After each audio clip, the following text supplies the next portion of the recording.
So we'll start with something easy. If you could all just introduce yourselves for the beginning. So your name and just kind of how people know you. Yeah, sure. I'm Becca or Yokai. I used to coach around the tier 3, low tier 2 scene in Overwatch with teams like Angry Titans and Old Man Strength. But I've since become a caster on our talent, not just in Overwatch, but that was my primary game. Doing things like Contenders trials and in the UK, Belong Arena Clash is my main claim to fame, if you will. And yeah. Hi, my name is Bailey. I also go by Pizza.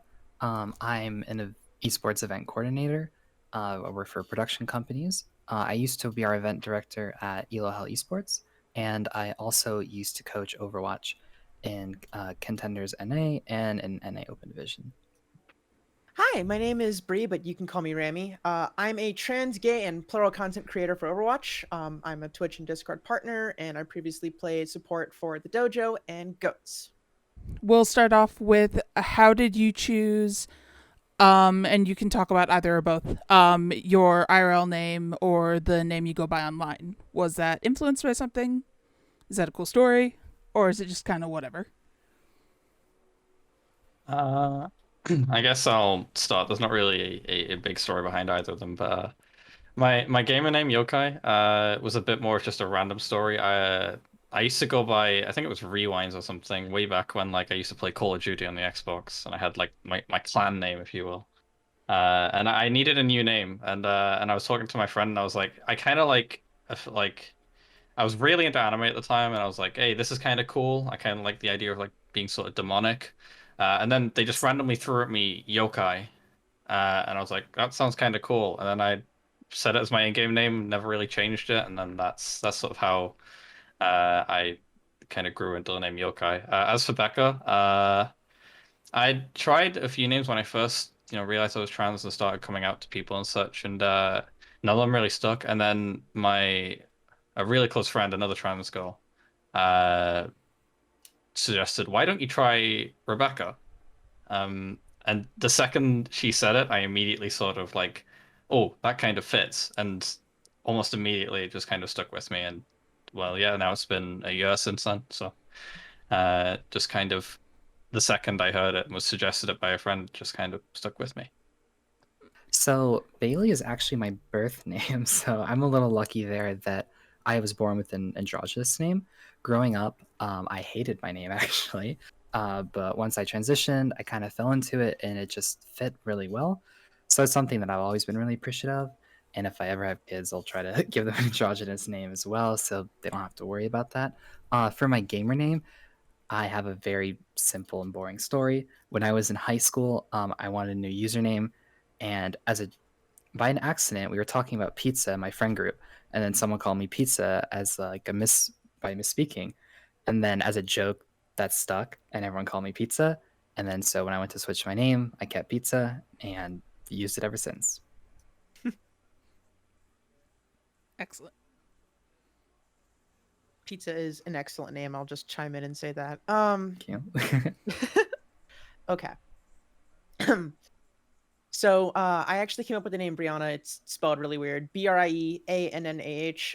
My friend's name was Anna at the time, Annah, and I happened to like the H on the end of Anna, so I just decided I wanted a name that kind of resembled something similar to my dead name. I kind of actually don't hate my dead name, but I do like the um oh gosh, my brain froze. Oof. I do like my initials, so I may have to restart that. God damn it. That's all right. That's what editing's for. Yes. Do not leave that in there. I'm sorry. You're fine.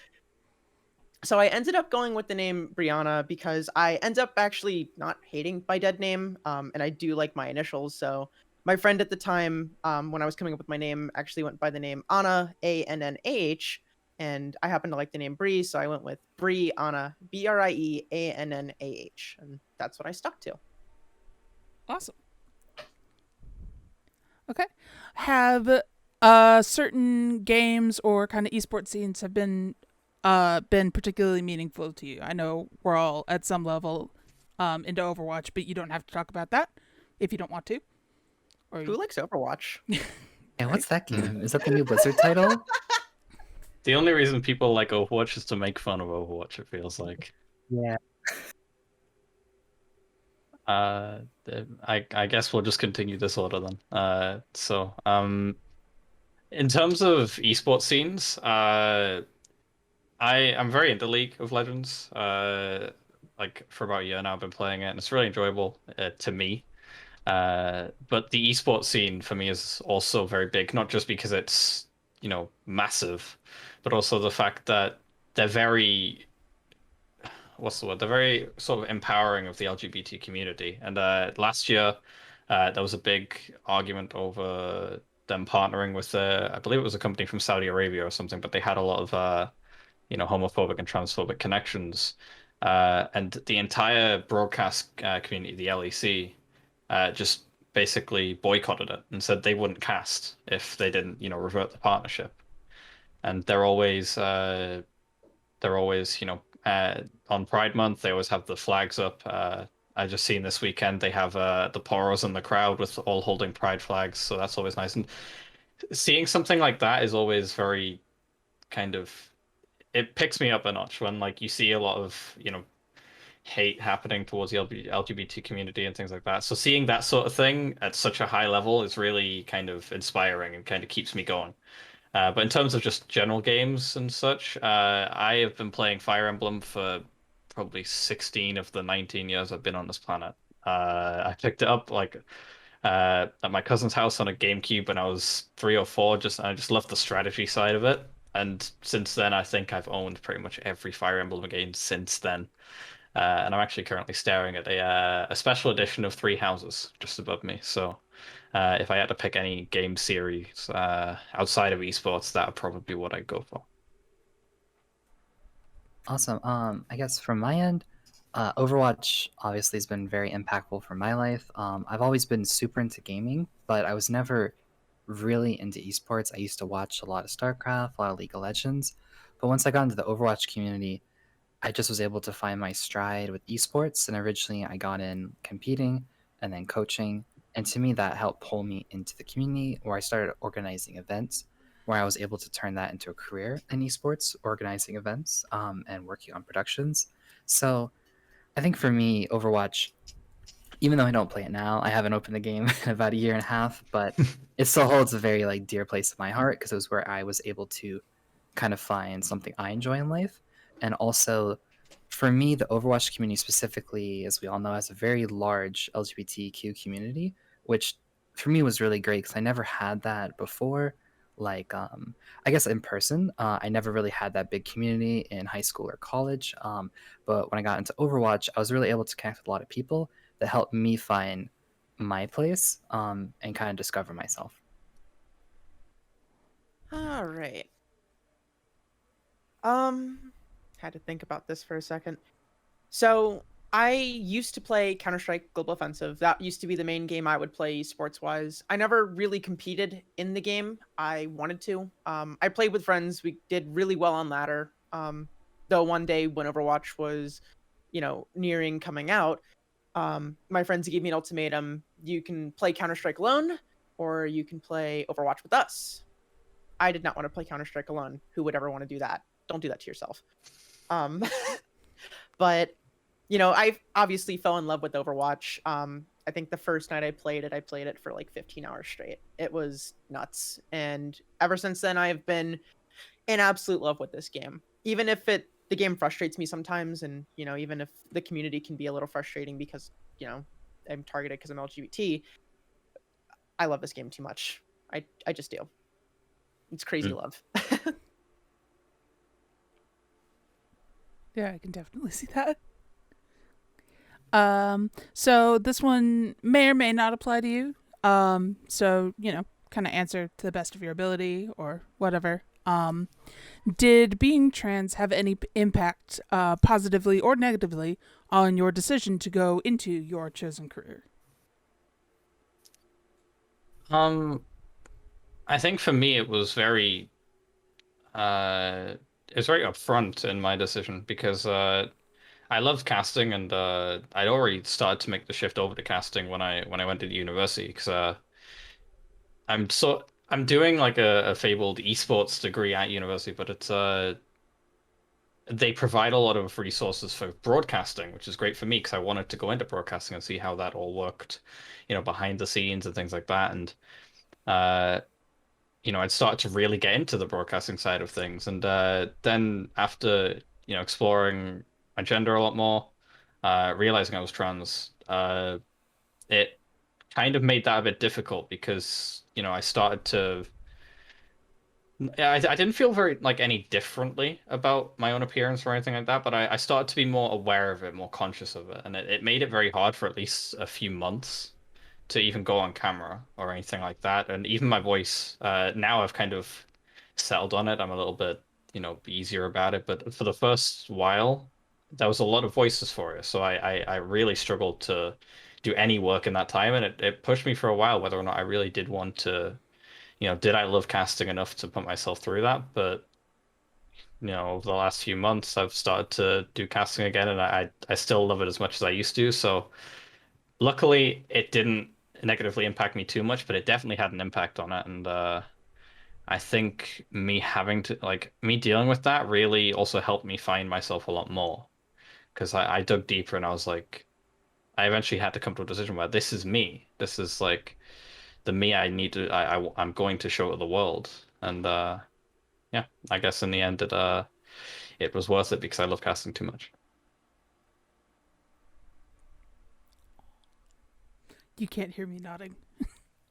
I was actually about to mention that. Yeah. I'm like nodding over here on my recording, and I'm just like, oh wait, they can't actually hear me. Yeah. And you'll feel free to jump in on each other if you have something to say. That's why we're doing this in groups. So I see. Okay. Imagine we're on a round table. Okay. I guess going next. I would say that being trans had a very interesting influence on my. I guess it never really impacted my decision. It just impacted how I approached my career. Um, being someone in the LGBT community, I actually ended up meeting other people in the community who helped provide me good insights or good advice, and that always made me feel like I had someone else who was also going through what I was going through or struggling with the same issues that I was, which was always nice because I felt like they did it, I can do it too, or they're struggling, I'll ask them for advice. So that helped a ton because initially I was a little taken back. I would say about 3 years ago or so, it was a lot harder to be comfortable being trans in the esports space and being very open about it, which always made me less, or not, I would say, I always wanted to get into esports, but it made me less confident in doing it. So that would probably be the biggest impact it had on me. Also, just to mention, like the what you just said, Pizza, about the like seeing someone being like they can do it, I can do it too. I just want to mention Fluke from the Rainbow Six scene, like at least recently as well. Like seeing what Fluke was able to achieve, like reaching the top level of Rainbow Six and being so supported, that for me was a massive, massive boost to my confidence. Seeing Fluke is at the top level. She's so good at what she does as well, and she's so good that people, granted, it should be this way, but people don't even pay attention to the fact she's trans. And when anyone brings it up, immediately the community is jumping on that person, like you saw recently with that player. That was great to see, and it really gave me a big boost. And it also that like wanting to be that person so that other trans people can see that it's Yep. possible. I really, really wanted to do that, and that really pushed me back into the scene when I was having my doubts. So I do get that as well, definitely. 100%. I completely agree. A huge motivation of mine to get really involved in esports is I want to be a figure that's like openly transgender, so other people can see, oh, they did it too. I want to get involved. Yeah. I am nodding respectfully. I have been nodding respectfully for 3 minutes. I 100% agree with that. I personally would love to be that, like, I guess, poster child of trans people, where they want to be able to be like us and like me, but I'm still striving for that. I'm still working on that. Happy to be making progress on it though. I mean, I think you and Evie, Rammy, were without even knowing it, like you two were the two first real, not even just in the Overwatch scene, but the first exposure I even had to, transgender people, non-binary people. I'm glad And to hear that. and I think genuinely, it opened my eyes to a lot of different things and led to a long road to me realizing myself. So yeah, as you mentioned there, I can say that I am indeed someone who was inspired by it. Heck yeah, glad to hear that. Hmm. So how do I? My brain had an answer and it forgot it. So, I mean, there's positives and negatives to, being trans, and openly trans in an esports scene. So, like, obviously, like we talked about before, there are trans people who hold you, like on this pedestal. And I do like that in some aspects because, I want to be the goal for trans people. That would be great. I would love to be that reference point. But obviously, as many of y'all know, being trans in any sort of esport is, well, it paints a target on your back.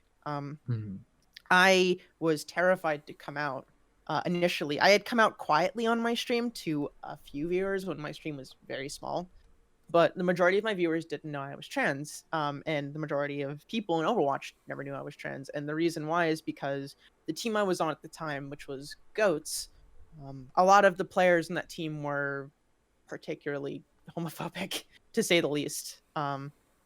And that was a fear. I didn't want to lose my position on the team.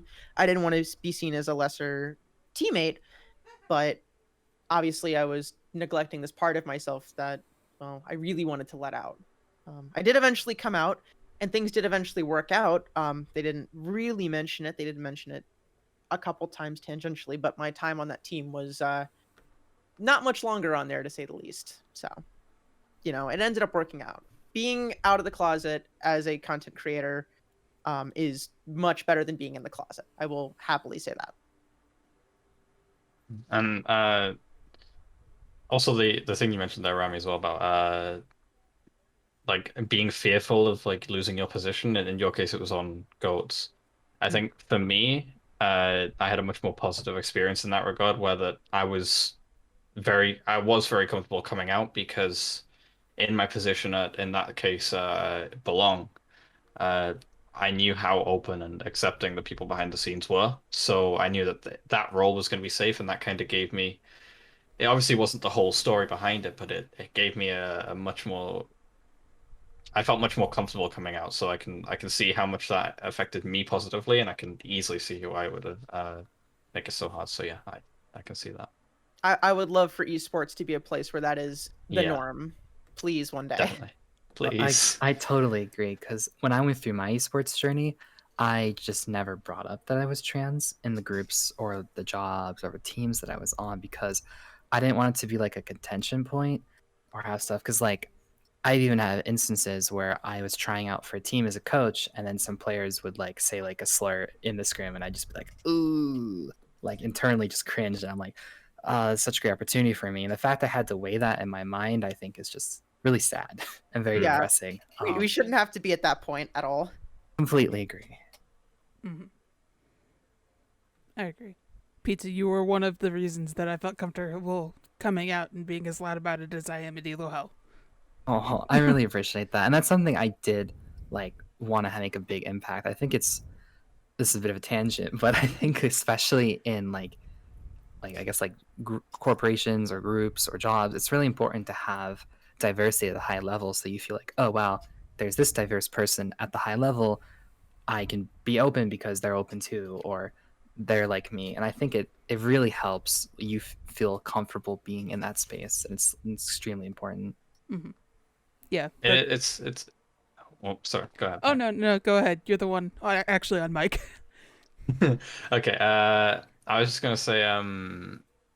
I think it's like. I think it comes down to. Well, it definitely comes down to sort of acceptance and like knowing that there is like such a vast and warm community out there, makes it a lot easier because you know that there's at least going to be some varying degree of acceptance, at least in that community. And I think that has like as because you mentioned as well, Peter, that when you first were breaking at the esports scene, it was a lot harder to be comfortable being trans. And I think the fact that it's progressed enough to where so many people can come out, not even just as trans, but as gay or non-binary, plural, anything like that, it's so much more accepted in the community, and I think that's a great thing because it's made the community as well so diverse and so unique. And I think that's it just means it's an interesting community as well. And I don't know, I just really love the fact that people can be themselves more often just because of how much more acceptance there is and more visible acceptance there is. Definitely. Totally agree. Something that I think has been great is that I feel like we've always had a rather diverse community, but issue is people aren't as comfortable being as open about it. So Oh yeah. now, like, it's a double whammy. Like, the more people who are comfortable being open about who they really are, it helps more other people do that, and then everyone is aware of it. Because I've met a ton of people in esports who have no idea that I'm transgender because I never talked about it. So like I think it's just a total double whammy. It's going to keep snowballing over the years and just get better and better. Definitely. Yeah. Okay. Again, this may. I know you're all in slightly different jobs, so this may have varying degrees of applicability. Are there major differences between your experiences in behind the scenes work versus on camera / more public facing stuff? Uh, I do very little behind the scenes work, so there's obviously not too much I can say about that. Although what I can say is, I guess, behind the scenes of the on camera stuff, I guess I can talk about, which is just a lot of my experiences come from Belong, so I'll be mentioning that a lot. But uh, on camera, I found that the community there is very accepting, so I feel a lot more confident going on camera for the stuff at Belong. So that feels really good. But then when I go behind the scenes as well, it's always like when I first came out, uh, immediately they were saying, let us know if we can do anything differently. And as like I would love to say that's normal. I don't think it really is in esports. I think a lot of companies are still, not companies, but a lot of uh, esports work doesn't is lagging behind a bit. But that was my experience with them being behind the scenes and such, and it made it a lot easier as well to do the I guess the public facing side of things, being on camera and such, because I knew that even if the community was had any form of backlash towards me, I knew that I wouldn't be facing that on my own. I knew that Belong would also have my back in it, and they would see that as a problem, not as just sort of a normal thing to happen, which I think, yeah, that just gave me a lot more confidence for that sort of thing.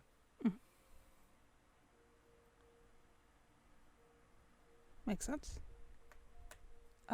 Pizza, do you want to go? Yeah, sure. I would say that for my specific job as an event coordinator, there's a very large difference between what I do behind the scenes and what I do on camera. I would say things that I represent myself, I feel very comfortable being out and open because it's just myself. I guess I don't really have a huge brand, but like it's just myself, who I am, and there aren't really other like factors or actors in play. But when I'm working in a work environment, it's very different because I always have to be, oh, am I able to be very open about who I am, what I like prefer as my pronouns, etc.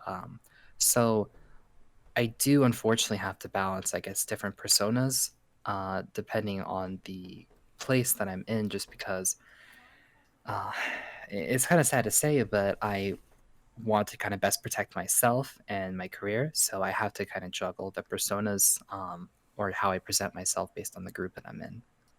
Mm-hmm. Rammy? Mm-hmm.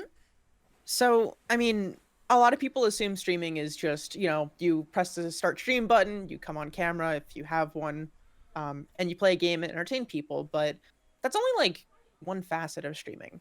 Streaming is having a community in general is a lot more work than that. You know, you have to manage a community, and sometimes communities fight, and sometimes communities disagree. But also you have other things like managing a social media and coming up with content for that. You know, if you make YouTube videos, you have to edit YouTube videos as well, if unless you have an editor, which probably would be nice, but we're not getting into that. Um, as far as, you know, what I end up preferring, I obviously prefer just streaming. I like being around people in this capacity because, you know, being around people in person can drain me sometimes quite drastically, but streaming allows me to connect with people without getting drained. So I kind of crave it and I kind of cling to it.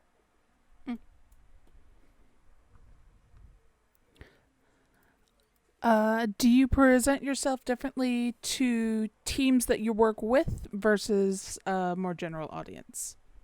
So this could be like production teams or like literal teams or that kind of stuff. Definitely. I think that it's not even just the way I act. I think as well, when I'm on camera, being recorded or anything like that, I change how I talk. Um, and that's because uh well, in day-to-day life, the area of the UK that I'm from has a very, very strong accent. And I know that uh a large amount of the people who I'll talk to or the audience that, I'll reach on a broadcast or anything like that might not necessarily even be from the UK. So if I talk with my normal accent, it's very rigid and there's a lot of niches to the accent. So it means that, not a lot of people will actually understand what I'm saying. So I have to tone down my accent a bit. And also my general personality. On a broadcast, there tends to be a rule of, say, no swearing.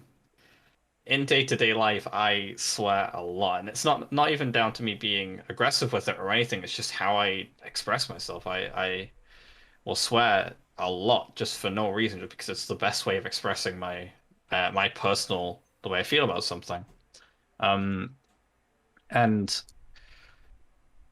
my sense of humor even changes, and it's hard to describe that in words, but I guess the people who know me in real life can always tell a difference when I'm off air to on air, and they always I kind of get joked like they joke about it with me, um, because I'm such a different person on air to off air, and that's not necessarily trying to hide my true self. It's just that maybe some restrictions or some, I guess, accessibility of those streams just make it that I have to, in order to make it a better experience for the viewers, and it doesn't really affect any like the job too much, but it just means that uh, especially in Belong, for example, as soon as where the countdown goes 3, 2, 1, we're on air, it's like someone's pressed a switch because I'm immediately a different person almost. And then as soon as we're clear, switch goes back off and I'm back to being myself. But like I say, it's not to hide myself, it's just to allow, I guess, like I say, the accessibility and just several, restrictions to being on air kind of force me to do that. Mm, makes sense. Mm-hmm. Who would like to go next? I guess going next. My answer isn't too different from the previous question, but I would say that I just present myself differently among people that I'm comfortable and out around versus people who aren't. And I just act a little differently, especially with my work. I work with a lot of different clients and different companies where I'm not necessarily out to them or presenting. So I do act a little different versus people who I'm comfortable with, or especially in my private life. I just am different. It's noticeable. But yeah, that's pretty much it for me. Mm, So, as far as being a content creator, I try to be as authentic as I can to myself. I try not to filter myself. You know, I try to speak my mind. I speak as just as I would with any person in real life, just like my friends. But admittedly, when I come on to any other person's production, I try to like obviously put it on lockdown and like tone it up a bit and make sure that it's at least to the same standard that that content creator or that broadcast would want.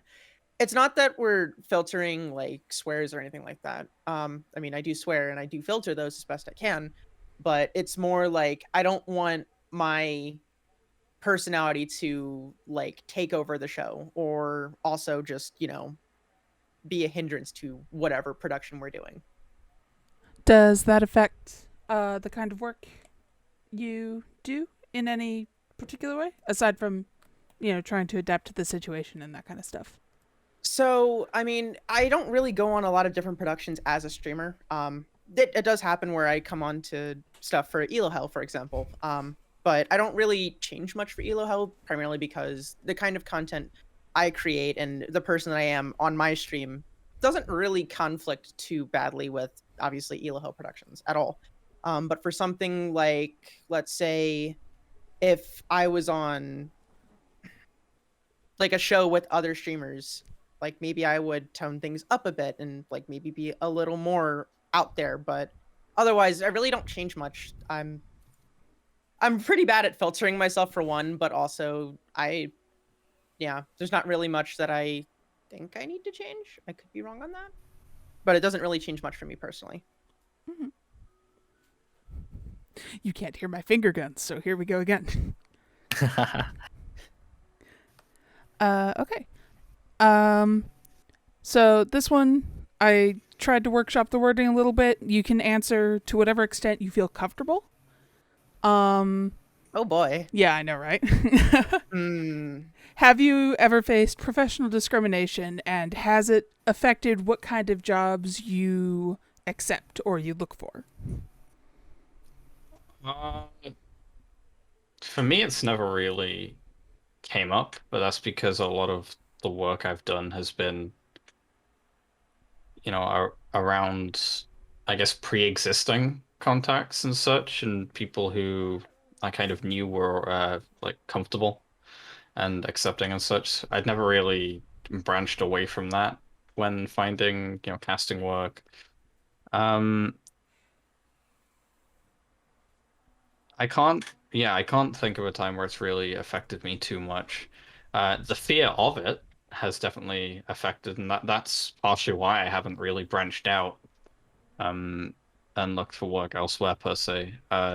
So I guess it has still affected what type of jobs I look for. Um, but in terms of it happening to me, I fortunately can't say it has happened. So I think I'm very lucky in that regard. That is pretty good news, yeah. That's great. I would say that also, I think the fear of professional discrimination has been greater than like the actual professional discrimination, the least I know of that I've encountered. The fear I feel puts you in a box where you're afraid of reaching out or working with a specific group, and it kind of puts you in a smaller like position than someone else would be. For me personally, there have been places where like before when I used to do freelance event work, I would want to work with an organization and I would see X occurrence and then I just wouldn't feel very comfortable working with that group. Or if like people in that group, some people I'm out to, some people I'm not, it does make me weary of working with that group. And initially that fear held me back when I first started my career in esports events management. I was very worried about that and I kind of put myself in a box and didn't put myself out there. But once I was able to kind of get over that fear of it and just kind of go, oh, it's going to happen, just push through, do your best, it got a lot better. Mm-hmm.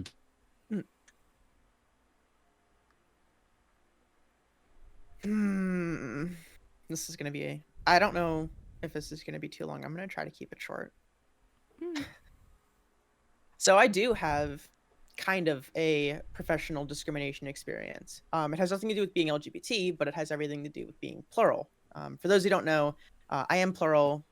Basically, I have, for what y'all might understand it as, multiple personalities, but what is more clinically known as either dissociative identity disorder or OSDD, which is otherwise specified dissociative disorder. I'm not sure which category I fall into quite yet. I am going down that path right now.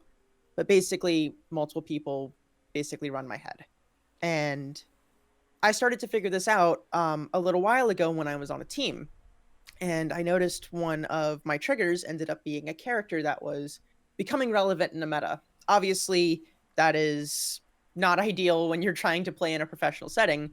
But we ended up picking up a new team member, and they decided when we were going to go into a tournament that that particular character I was not up to snuff on because, well, whenever I played it, I was dissociating. They ended up, well, agreeing with them to some extent. Some people didn't, some people did. But what ended up happening was they decided to run a really good player as a sub for that tournament. They did not win. That's unfortunate for them, but it made me feel really anxious about competing because, well, something going on with my head was something that I couldn't help, prevented me from being wanted. So it was really frustrating, and ever since then I left the team shortly after that, obviously, but it really has like scared me from competing in Overwatch basically ever again. I want to. I love playing Overwatch at that level, but just scares me. That's all. Mm-hmm. Yeah, I've had similar experiences where um, I've had just people like secondhand, I see someone saying something negative or homophobic or transphobic about me, or something that makes me uncomfortable as being a member of the LGBT community, and then I have to interact with someone due to like team stuff because the Overwatch competitive community was very small, always kind of has been. So it is very hard if someone or a group or a person makes you feel uncomfortable. It's very hard to get back in because it's like it's kind of just ever present on the back of your mind. It's really difficult to be in an environment when you know some people think a certain way about you or other things. It's really frustrating to be disliked by people for something that you can't help. Exactly. And it's also like Yeah. people sometimes you might never have had a one-on-one conversation with, and you see something negative, and you're just like, oh, damn, like, you know. Yeah. Yeah. Nods and ADHD. You're fine. Not a nod. Thank you very much, Koja, for organizing this when I couldn't. Is there anything you learned, or, is there anything about those experiences that you would feel comfortable sharing? The answer can be no. I'm thinking, For myself, I'm kind of like I don't want to say cynical, but for me, like going through my situations with any kind of discrimination or myself feeling uncomfortable or fearful of getting involved in something, it sounds kind of bad, but I unfortunately had to learn that some people are just not going to like me based on who I am, and I have to put that in the back of my mind and just kind of keep pushing forward, knowing that some people are going to not like who I am. This is like completely unrelated to the question, but kind of related to what Pizza said. But the best way I started to be a lot more comfortable, even when people would say something transphobic or things like that, is that I can seriously piss off so many terrible people just by existing, and that power makes me so happy. yes. I'll jump on that and say be unapologetically you if people don't like you for whatever reason. In this particular instance, just keep being yourself, Yeah. You're fine as you are. You don't have to change yourself for anybody, and more importantly, you don't have to like defer to other people's expectations of you and what you should be. Very well But said. as far Absolutely. as my own experience, I don't really have much to say on that other than, ultimately if a situation like that comes up for you where your identity, prevents you from being on a team or anything like that, that team was not meant for you. And more importantly, that team is unimportant. It is irrelevant. Put it out of your mind. You are better than that. Completely agree. Hell yeah. You are going to find a team that not only loves you and appreciates you, but also you're going to succeed with. So just hold out for that. Nice. Mm. Sorry, I default to like the same word over and over again. You are fine. I just went blep. All right. So, some less heavy questions now. How can cis people best support trans people in gaming spaces, in Discord, in game, stream chats, you know, less one-on-one settings, kind of more general. I mean, I guess the main thing, at least for me, I don't know how much I speak for others when I say this, but the easiest way to support trans people or anyone in the LGBT community when you're, just trying to be an ally is just don't be a dick. Just try and be normal, I guess. Like, yes, there's, trans people may need some support, and anyone in the LGBT community may need some support, to get through certain things, transphobia, dysphoria, anything like that. But like, being a good ally starts with just being a normally nice person.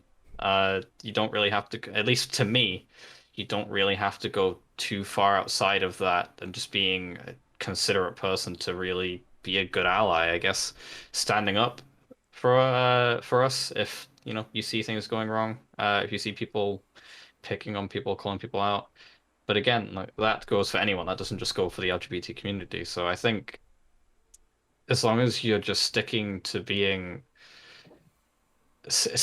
values of being just a generally decent person will probably get you pretty far. And I think when people get confused, they sometimes don't quite realize that all it really takes is just to treat us like humans, I guess. Like not I guess that might be oversimplifying it, but that's just how I see it. I think I don't really want special treatment or anything. I just want to be treated like a human. Pizza, would you like to go?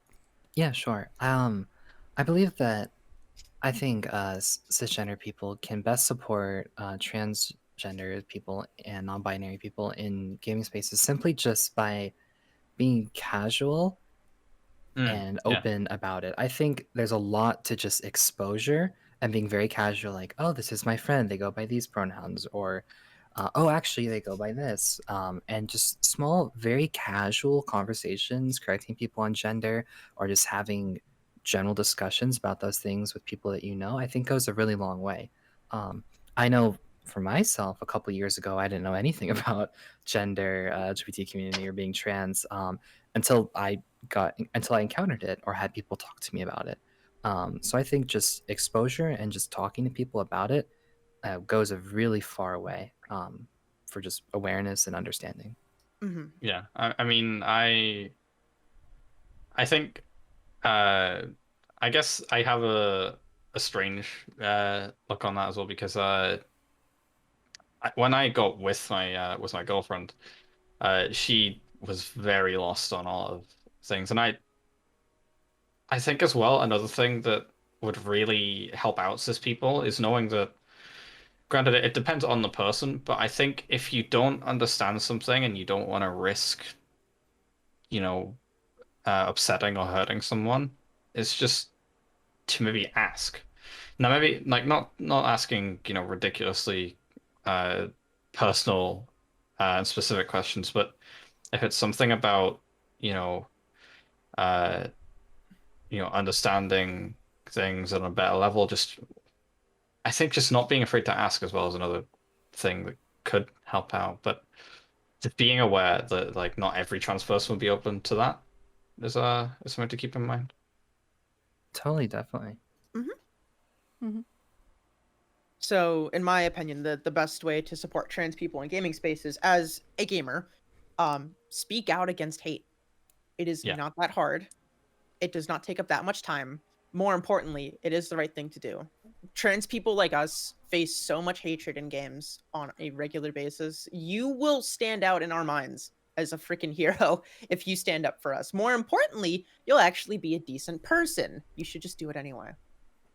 But I Yeah. will say this as a bonus, however, if you are a developer of a game or you are a head of an org or in a position of power, try to be inclusive. Specifically, game developers, add pride items to your games. Thank you. We would appreciate it. Nobody in particular. Not at all.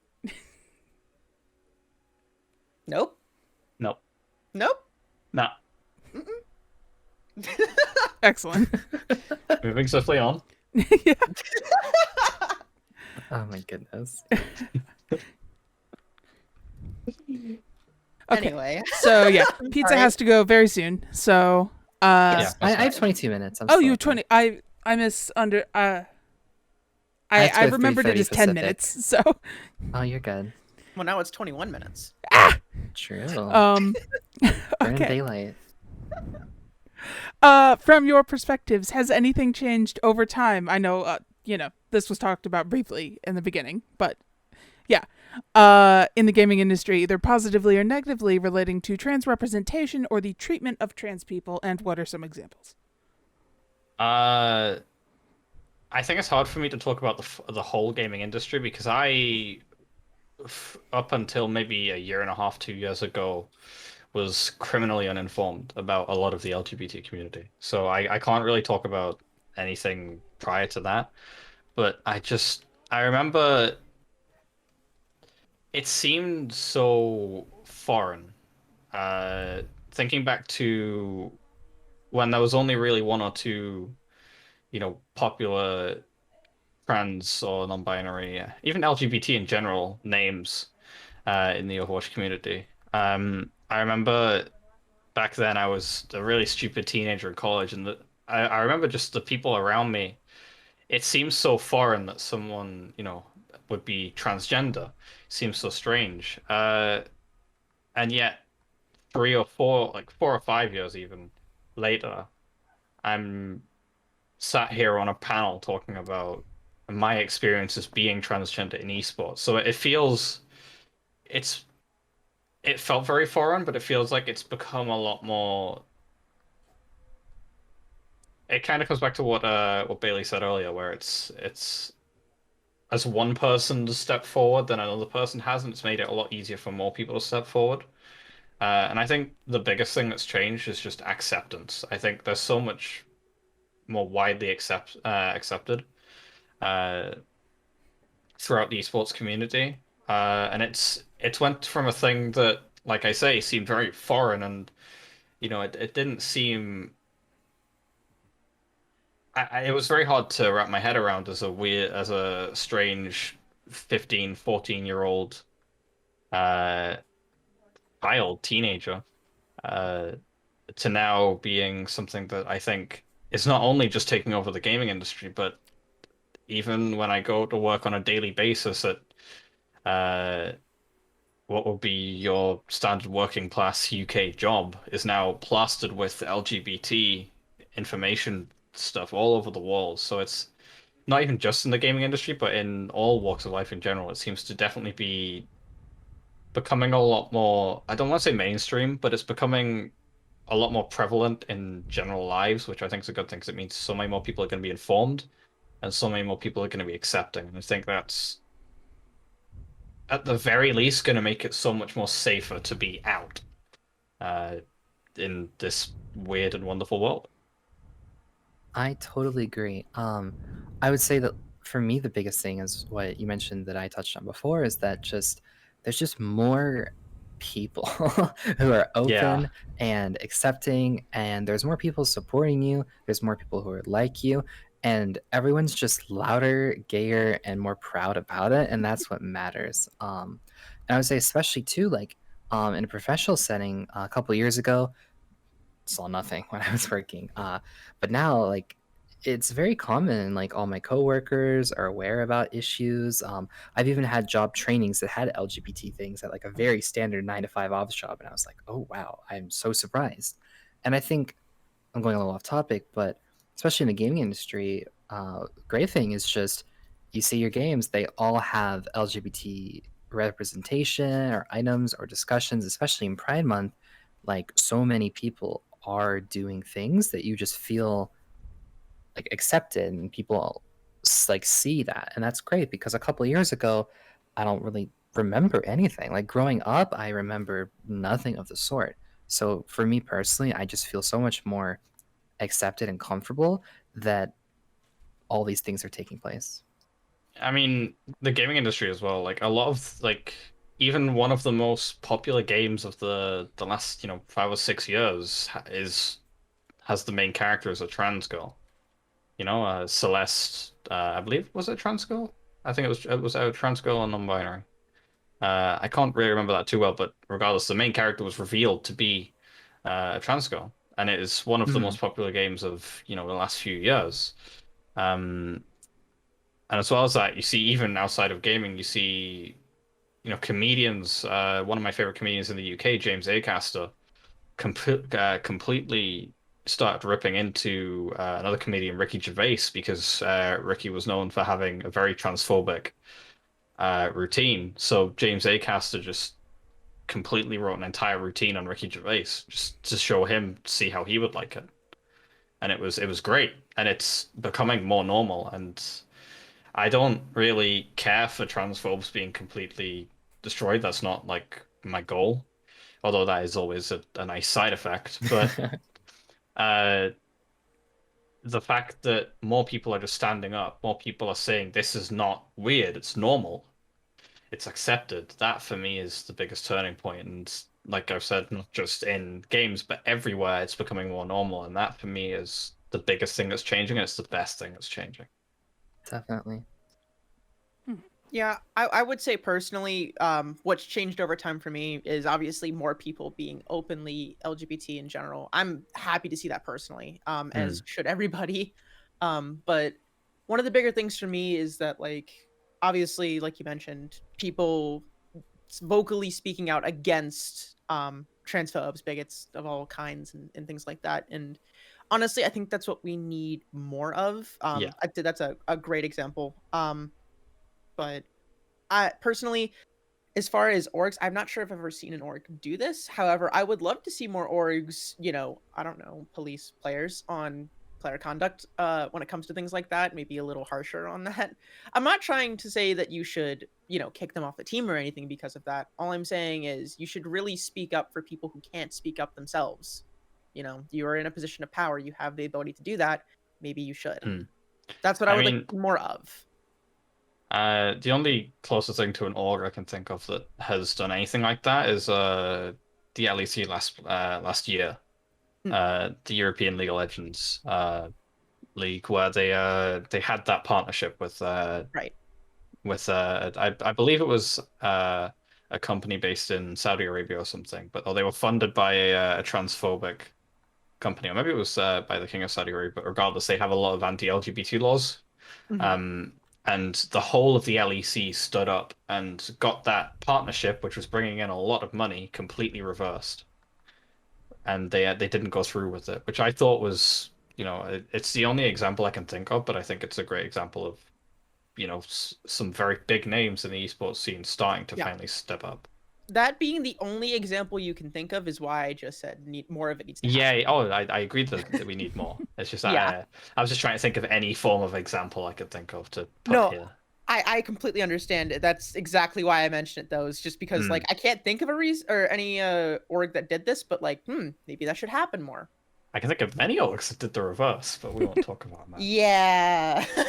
Yeah, I think something that unfortunately happens a bit, or I would say one of the great things is I think a lot of popular esports orgs are producing a lot of pride content, which is great. And that's something you didn't see before. And I think a lot of people in the esports community do follow these teams. And the example these teams set, I know it's not like their responsibility, they're not supposed to be held on a pedestal, but they kind of are because a lot of Mm. young gamers do follow these teams, like the big orgs like Cloud9, TSM, like over the Overwatch League teams, etc. And they follow these people, these personalities, and these players, and the way they conduct themselves does impact the community at large. So I think it's troublesome because there are those instances where a team puts out like a really nice pride post, and then some player on the team gets posted on social media saying something really bad the next week, and it's like, the example should be set Mm. different. So I completely agree with Rammy. Like, I think the teams can, it's not really their responsibility, but I think they really should be conscious of the example they're setting in the community, because just setting a positive and like just denouncing any kind of hate or bigotry goes a really long way because of how many people follow them. Yeah, I agree with that. I mean, just thinking to, how impactful the orgs are to, the younger players or even older players who just aren't necessarily so involved in the game.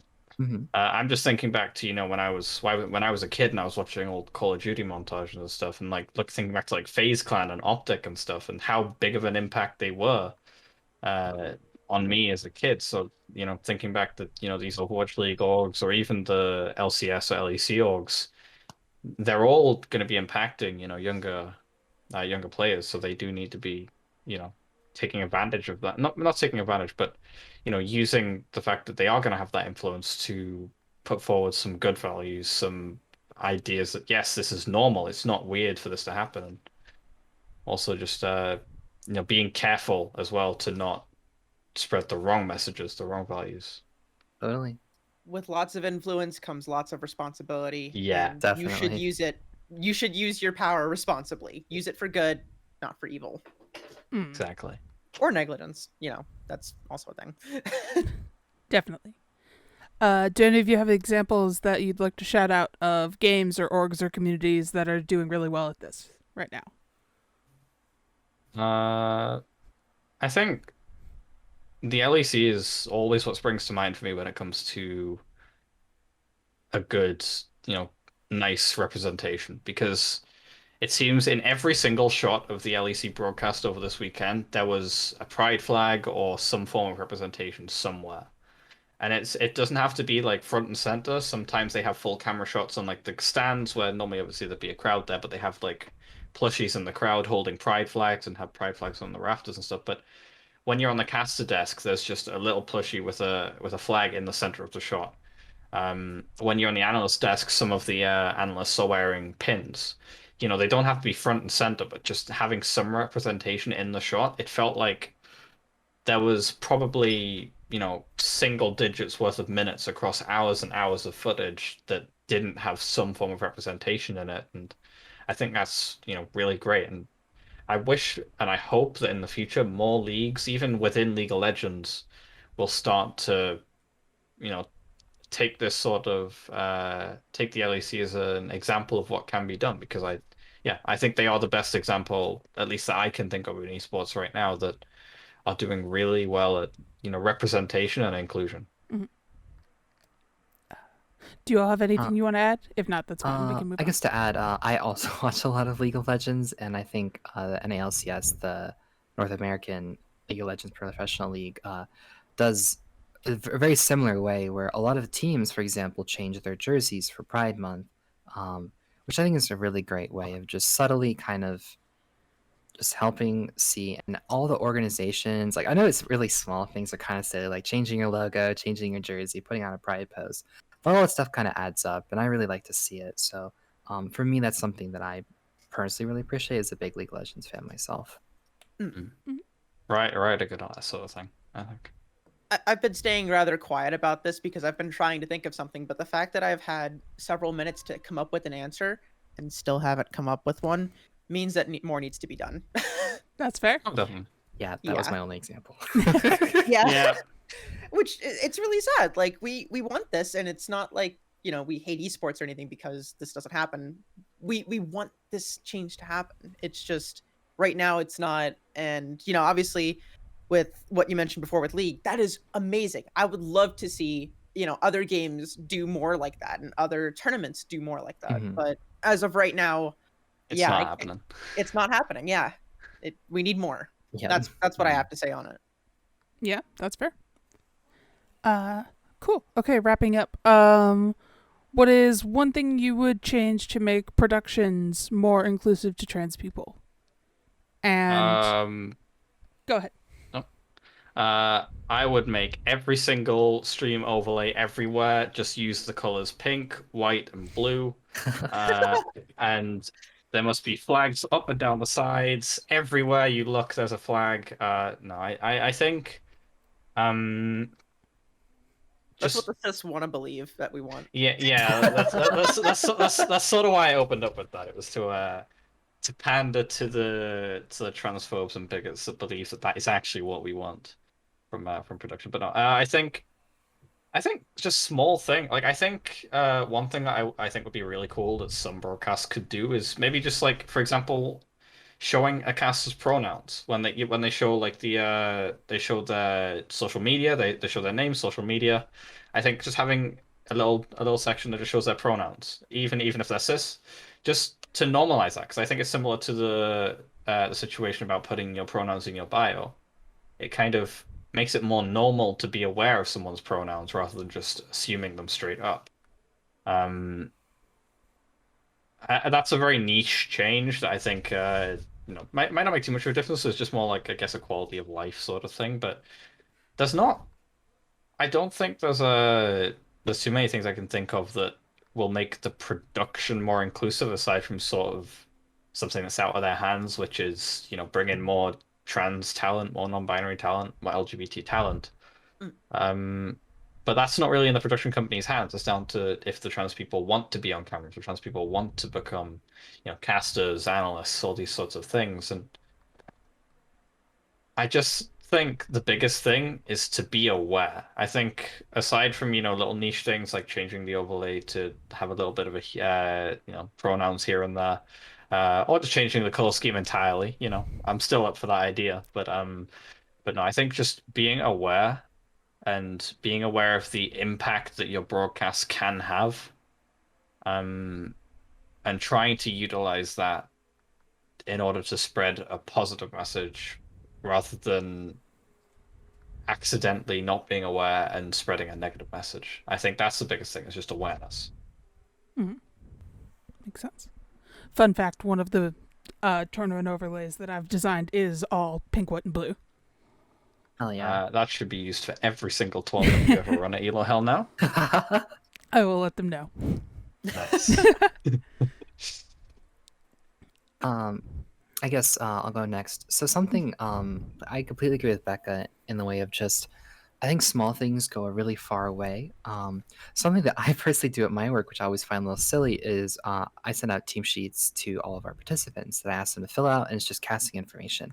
And I always have players go like, "Do I have to answer pronouns?" And I'm like, "Yeah, it's important. It's helpful." And I think it just helps strike a conversation with all the people on board, because I always provide to talent, and they're like, "Oh, we're being provided pronouns. I never have that. That's great. I never think about that." And I'm like, "Yeah, it's super important." And it just starts having the conversations to help the people behind the scenes know.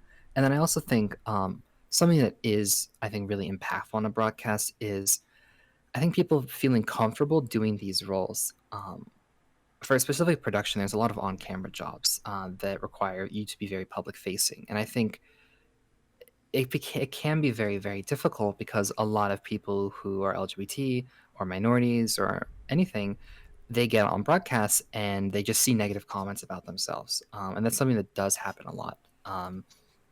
I believe the person that was brought up before, the Rainbow Six caster, they did show up on broadcast, and there was a lot of transphobia in the Twitch chat.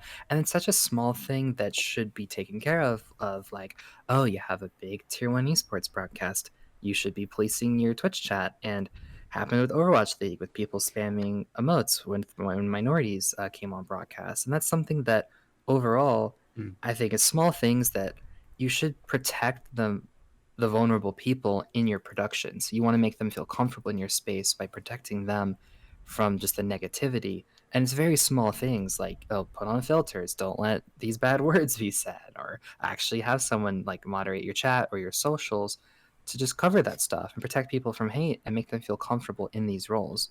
And I think that's an extremely important thing to just do, and everyone should be looking to do that. Mm. Yeah, this is completely unrelated, but I love it when broadcasts do have pronouns, just because it makes it so much easier. Because usually I have to go off the champion they're playing, and then that gets so awkward when I get it wrong, and I get a message later like, "You got me wrong." I was like, "I was going off your champion." So I love it when a broadcast gives me their pronouns. So yes, do this more. I didn't think about this, but yes, get that information from your the players if they're comfortable giving it. Something I'll say about having pronouns on broadcast is, I used to play on a team with somebody else who was trans. She's wonderful. And she was new to being out. And one of the things that ended up happening through that event was they asked for pronouns. And I talked to her about it. I'm like, I think, you should put whatever pronouns you're comfortable with and all that. And I don't remember what she ended up putting, but like things like that, like having that ability to come out and show that yourself to the world like this, not only like validates trans people like me, but also like for new people to being trans, it's like, well, might be my first experience as a boy, a girl, or non-binary to the world. And it's wonderful for them. I would like to see more of that, in all honesty. But what I'll also say is, specifically to orgs and companies and all that, if you don't know how to make your stream inclusive, hire somebody who does. Yes. Yeah. There are Yeah. plenty of people out there. One person that comes to mind, Amanda Stevens. She is a wonderful, wonderful diversity inclusion consultant. You can hire, like, just do it. There's no excuse. If you don't know how to do it, but you want to do it, and you should want to do it. Hire somebody. Learn. It's not going to be an easy path. It's not going to be free, but it will be worth it, and it will be the right thing to do. You should just do that. Mm-hmm. But as far as my suggestions for broadcasts, pronouns, excellent. Not just for casters, but also for players, ask for pronouns. If you're going to have a broadcast where you're going to have flags of the countries of players, maybe have flags of, the identities of the players if they're applicable. If they're comfortable showing that, cool. Give players the choice. Give casters the choice. Give LGBT people the choice to show themselves to the world. Definitely. Okay. Pizza, I know you have to get out of here. So Yeah, I have a hard stop. I have a meeting right now, so Yep. I gotta dip out. Okay. Thanks so much for the opportunity. And it was great chatting with everyone. I know we kind of did a bit of roundtable, but it's still really fun. It's nice to talk to you all, and Yeah. I'll see you all later. Yep. If See it's, ya. Bye. Bye bye. Okay. And yeah, kind of the One last. imposter remains. Dun, dun. Da, da.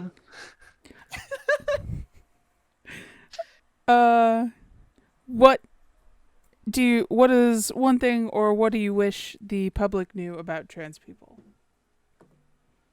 This can- I've been looking at that question, trying to think of something to answer for it the whole time, like in the back of my mind. I think a lot of people don't seem to understand. Well, it's fair enough, but a lot of people don't seem to understand fully what it means. And I think even with me as well, when I, first started to consider my gender and stuff, I found out it isn't necessarily just, say, at least transgender person, non-binary as well, but it's not necessarily just a boy who wants to be a girl.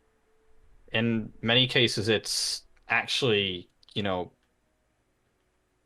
it's the feeling of being trapped in a body that isn't yours, it feels like. It's very weird and very strange. And I think what I wish the public could know is the feeling of, say, dysphoria. Not that they'd have to experience it, but it's just they'd know it. They'd understand it, because it's such a strange feeling to experience. And it genuinely, and this is maybe a bit graphic, but there were times when I first was coming to terms with it, when I started to realize how uncomfortable I was in my own body and how uncomfortable I was with, my assigned gender at birth, is it genuinely at times felt like I just wanted to, like, rip my own skin off. Like I wanted to be in someone, like, another body. I wanted to be in, different skin. I didn't want to be in my own body. And it's a strange feeling. It's a hard feeling to explain, but I think for me, I just wish that it was more, there was a way to make or help cis people understand what that feeling actually is. Because I think if that was possible, and if there was a way to help them understand that feeling truly to the point where they understand the pain it causes, that would make it so much easier for people to understand trans people as a whole. And it would also make it easier for them to support trans people as a whole as well. So I think that for me would be the biggest thing I just wish that people could understand. But I know that it's a very hard thing to help people understand. Mm-hmm. Yep, I can 100% agree with all of that. I don't even know where to start there. That's just you spoke facts. Mm-hmm. What I will say though is, well, I'll put it simply. We're just people trying to exist as ourselves. Yeah. The bodies we were given weren't the ones we deserved. And it's not just because we feel that way, it's because that is just how our brains are wired. We're not wired for these bodies, right? And you know what? Like, I just want y'all to understand that us trans people, we, like you said earlier, people just assume, oh, you're, for example, for somebody who's male to female transgender, oh, you're a boy who wants to be a girl. No, no, no, no, no. I am a girl that got stuck in the wrong body by just Yeah. poor luck or whatever you want to call it. But we're not trying to, like take over the world or anything. Like there's a lot of people who think that like trans people, it's like this, well, to put it blunt, a lot of people think that we're just this massive cult of people who just, we want to convert everybody to be transgender. That's not it. It's not it at all. We just want to exist as comfortably as we can, because the bodies we're stuck in, they barely feel like ours sometimes.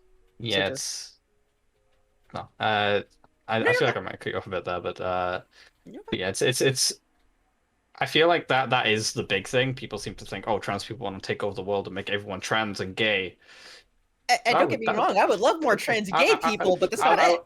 I would love a world of everyone being gay and bi and open and rainbows everywhere and finger guns and all that jazz. But no, it's way more simple than that. We simply just want to find our place, our place to exist, which is hard enough when uh, you look in the mirror and you see someone else doing what you're controlling a body to do. I think that's the hardest part of it all, is that you don't see yourself in a mirror, you see someone else. Yep. It feels like what you're piloting and controlling just Mm. isn't yours, which I mean, I have a lot of experiences with, but like we're not getting into that. But what I'll also say is like, bigoted cis people, imagine if we said, oh, you being straight, not cool, things like that. And we were bigoted towards you. That is the way we feel. We don't want a world where everybody's trans. Okay. As cool as that would be, I imagine. It's hypothetical, but we don't want you to be any less you than, we would want ourselves to be ourselves. We're not trying to force people into roles that they're not comfortable with. We just want to be ourselves. And we just want to be accepted for ourselves. We're not trying to change the world like that. Just trying to exist.